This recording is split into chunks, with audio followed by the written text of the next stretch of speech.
राष्ट्रीय बालिका दिवस आज सीएम धामी ने दी बधाई और शुभकामनाएं। नंदा गौरा कन्या धन योजना और बालिका शिक्षा प्रोत्साहन योजना का किया जिक्र।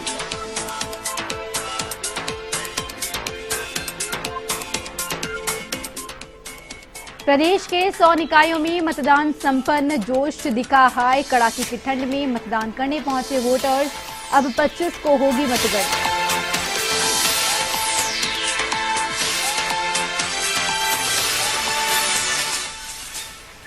नेशनल गेम्स की मेजबानी को लेकर उत्तराखंड तैयार। राष्ट्रीय खेलों के खिलाड़ी पहुंचे हल्द्वानी। ट्रायथलॉन के 58 खिलाड़ियों के दल का हुआ स्वागत।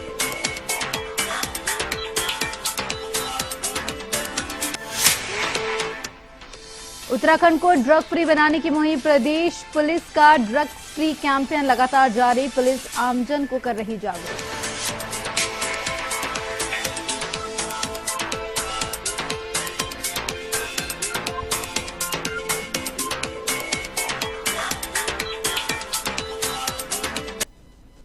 बुलेटिन में खबरें विस्तार से। बीते दिन मतदान के दौरान उत्तराखंड के कैबिनेट मंत्री गणेश जोशी की सुपुत्री और भाजपा युवा मोर्चा की राष्ट्रीय उपाध्यक्ष नेहा जोशी ने अपने मत का प्रयोग किया, तो वहीं निर्वाचन प्रक्रिया को लेकर नेहा जोशी ने नाराजगी जताई। इस बीच नेहा जोशी ने कहा कि कई मतदाता पोलिंग बूथ से निराश होकर वापस गए हैं, क्योंकि उनका नाम मतदाता सूची में ही नहीं था, जो कि चिंताजनक विषय है।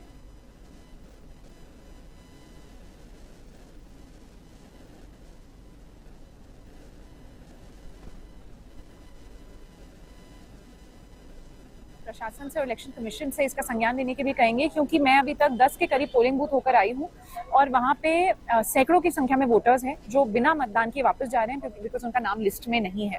तो कुछ जागरूक नागरिकों को भी होना चाहिए, लेकिन हमें कुछ टेक्नोलॉजी का उपयोग करके या कुछ ऐसा तरीका निकालना पड़ेगा कि मतदान के दिन लोग अपना मत अधिकार प्रयोग करें बिना जाए। ऐसा नहीं होना चाहिए। तो ये चिंता। नेता प्रतिपक्ष यशपाल आर्य ने बड़ा आरोप लगाते हुए कहा कि बीते दिवस हुए निकाय मतदान में राज्य में 30% मतदाताओं के नाम मतदाता सूची से गायब मिले। यशपाल आर्य ने कहा कि सरकार भाजपा और निर्वाचन आयोग की मिली भगत से यह बड़ा खेल हुआ है। उन्होंने कहा कि सरकार के लाख दन बल के प्रयासों के बावजूद भी इस बार कांग्रेस राज्य में बहुत बेहतर प्रदर्शन कर रही है।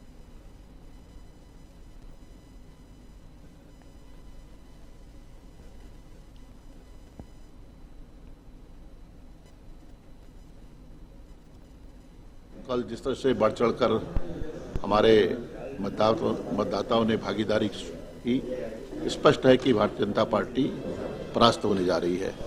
लेकिन जिस तरह से भारतीय जनता पार्टी सरकार ने, चुनाव आयोग ने, सरकारी तंत्र ने 30% मतदाताओं के नाम सूची से गायब होना इस बात का संकेत है कि भारतीय जनता पार्टी प्रमुख रूप से सरकारी मशीनरी और चुनाव आयोग की जो भूमिका है वो संदिग्ध दिखाई दे रही है। उत्तराखंड में जल्द ही यूनिफॉर्म सिविल कोड लागू कर दिया जाएगा। समान नागरिक संहिता नियमावली को मंजूरी मिल चुकी है। उत्तराखंड कैबिनेट ने 20 जनवरी को इसकी मंजूरी दी थी। अब इसी को लेकर भाजपा प्रदेश कार्यालय में पार्टी के वरिष्ठ नेता और टिहरी से विधायक किशोर उपाध्याय ने प्रेस वार्ता की। उन्होंने मीडिया से बातचीत करते हुए कहा कि यूसीसी में खासकर महिलाओं का विशेष ध्यान रखा गया है। यूसीसी का मुख्य उद्देश्य हमारा ये है कि समाज में विशेषकर जो महिलाएं हैं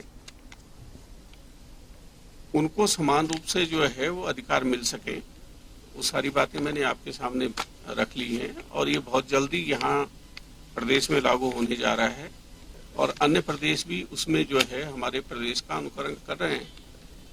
तो जिससे विशेषकर जो हमारी महिलाएं हैं जिनकी वजह से ये राज्य बना है, जिन्होंने बड़ी महत्वपूर्ण भूमिका निभाई, उनका जीवन खुशहाल हो सके, ये राज्य की ये मंशा है, सरकार की ये मंशा है।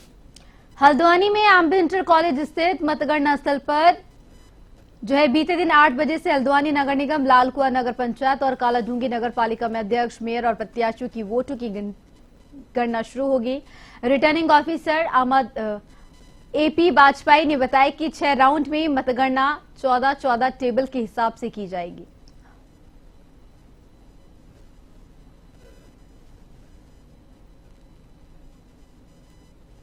हल्द्वानी नगर निगम के लिए हम लोगों ने 4 काउंटिंग हॉल यहाँ पर बनाए हैं, जिसमें प्रत्येक हॉल में 14 मतगणना टेबल लगाई गई हैं और प्रातः 8 बजे से हमारी काउंटिंग प्रारंभ होगी, जिसमें हम बूथवार इसको मतगणना को करेंगे। और हम ये उम्मीद कर रहे हैं कि पहला चक्र हमारा लगभग 2 घंटे का समय लेगा जो पूर्ण होने में, और इस प्रकार हमारे कुल 5 चक्र पूर्ण हैं और 6वां जो चक्र है वो 1 या 2 हॉल में हमारा आएगा। इस प्रकार हम कोशिश ये करेंगे कि रात्रि 10 बजे तक हमारा जो है परिणाम पूर्ण रूप से देने की स्थिति में हो। है क्योंकि परिणाम का दिन है, कुछ उत्साह अति उत्साह भी यहाँ देखने को मिलता है प्रत्याशियों की तरफ से, तो उसके लिए क्या तैयारी? उत्तराखंड के मुख्यमंत्री पुष्कर सिंह धामी ने प्रदेश की समस्त मातृशक्ति को राष्ट्रीय बालिका दिवस की हार्दिक बधाई और शुभकामनाएं दी। वहीं इस मौके पर सीएम धामी ने कहा कि राज्य सरकार बेटियों के अधिकारों के संरक्षण के प्रति कृत संकल्पित होकर कार्य कर रही है। धामी ने कहा कि उत्तराखंड में नंदा गौरा कन्या धन योजना और बालिका शिक्षा प्रोत्साहन योजना बेटियों के जीवन में सकारात्मक बदलाव ला रही है। इसी के साथ ही बेटियों को शिक्षा की दिशा में प्रोत्साहित कर उनके उज्जवल भविष्य की नींव भी रख रही है। वहीं आगे सीएम धामी ने कहा कि ये योजनाएं समाज में समानता और सशक्तिकरण की दिशा में महत्वपूर्ण कदम साबित हो रही है।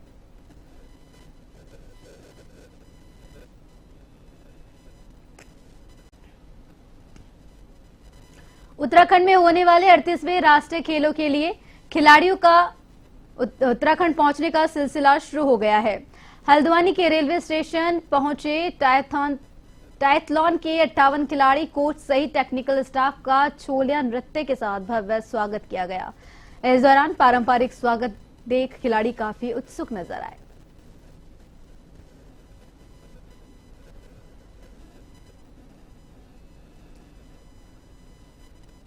उत्तराखंड को ड्रग फ्री बनाने के लिए उत्तराखंड पुलिस लगातार अपनी तरफ से कवायद में जुटी है, जिसके चलते युवाओं को नशे से अपनी दूरी बनाए रखने के लिए पुलिस जागरूकता अभियान चला रही है। इस बात पर देहरादून जनपद के देहात क्षेत्र के तहत एसपी ऋषिकेश जया बलौनी ने कहा कि उत्तराखंड के डीजीपी की ओर से ड्रग फ्री देवभूमि अभियान में जहां एक तरफ नशा तस्करों को लगातार पकड़ा जा रहा है, तो वहीं दूसरी तरफ युवाओं को नशे के प्रति जागरूक भी किया जा रहा है। कि डीजीपी महोदय का ये ड्रग्स फ्री का अभियान इस समय पे चल रहा है, जिसमें कि नशा तस्करों को पकड़ने के साथ साथ ही हम इसमें अन्य कार्रवाई भी कर रहे हैं और साथ ही जागरूकता कार्यक्रम भी कर रहे हैं। इसमें जगह जगह चौपाल लगाई जा रही हैं, रैलियां निकाली जा रही हैं और ड्रग्स के विरुद्ध बच्चों को, युवाओं को शपथ दिलवाई जा रही है और इसके अतिरिक्त कई स्कूल्स में, कॉलेजेस में जाकर जागरूकता भी फैलाई जा रही है। राष्ट्रीय खेलों का उद्घाटन करने के बाद प्रधानमंत्री नरेंद्र मोदी दोबारा फरवरी में भी उत्तराखंड आ सकते हैं। फरवरी में उनके शीतकालीन यात्रा का संदेश देने के लिए उत्तरकाशी में प्रवास का कार्यक्रम तैयार किया जा रहा है। बता दें, मुख्यमंत्री पुष्कर सिंह धामी ने दिल्ली प्रवास के दौरान पीएम से शीतकालीन यात्रा पर आने का अनुरोध किया था।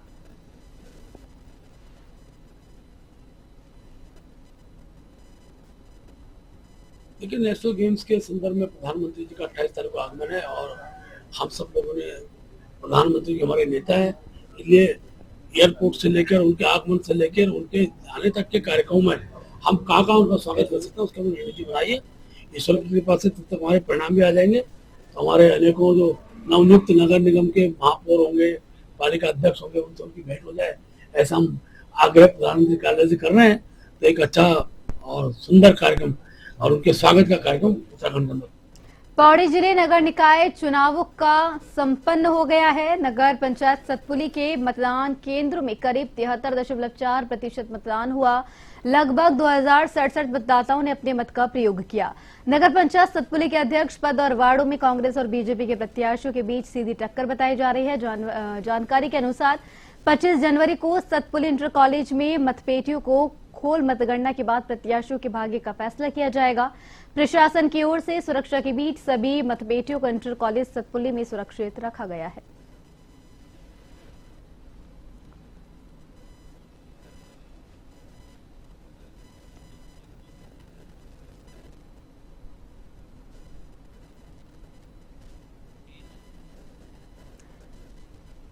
और बता दें कि उत्तराखंड में नगर निगम चुनावों का जो है समापन हो गया है, तो वहीं सतपुली में सारी मतपेटियों को भी सुरक्षित स्थान पर जमा करवा दिया गया है। और वहीं लोहाघाट में मतदाता सूची में गड़बड़ी के चलते नगर निकाय चुनाव में कई मतदाता मतदान करने से वंचित रह गए। मतदान न कर पाने के कारण वंचित मतदाताओं ने नाराजगी जताई। उन्होंने कहा कि मतदाता सूची बनाने वाले कर्मचारियों की गलती के कारण वह मतदान नहीं कर पाए, जिसका उन्हें काफी अफसोस है। उन्होंने कहा कि बाहरी राज्य के लोगों का मतदाता सूची में नाम लिखा गया है, लेकिन लोहाघाट के निवासी होने के बावजूद हमारा नाम मतदाता सूची से हटा दिया गया है। कि हम इतने पुराने बासिंदे यहाँ लोहाघाट के, लेकिन अफसोस इस बार हमारा नाम कटा हुआ है।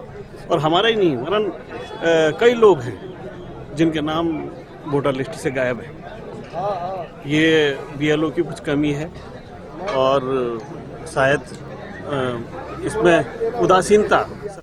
लोहाघाट में नगर निकाय चुनाव शांतिपूर्ण तरीके से संपन्न हुआ। रिटर्निंग ऑफिसर नितेश डांगर ने बताया कि मतदान सुबह 8 बजे से शाम 5 बजे तक चला, जो शांतिपूर्ण तरीके से संपन्न हुआ। उन्होंने बताया कि लोहाघाट में मत का प्रतिशत 64.70 रहा। मतदान के शांतिपूर्ण संपन्न होने से प्रशासन ने राहत की सांस ली। प्रशासन ने दिव्यांग और बुजुर्ग मतदाताओं के लिए व्हील चेयर और वॉलंटियर्स की भी व्यवस्था की थी। हमारे नगर पालिका परिषद लोहाघाट में कुल 7 वार्ड में आज निर्वाचन हुआ था। प्रातः 8 बजे से इलेक्शन प्रारंभ हो गया और शांतिपूर्वक रहा। साढ़े 5 बजे तक हमारा मतदान समाप्त हो गया था। हमारे लोहाघाट में टोटल 6,312 वोटर्स हैं, जिनमें से 4,084 वोटर्स ने मतदान किया और कुल 64.7%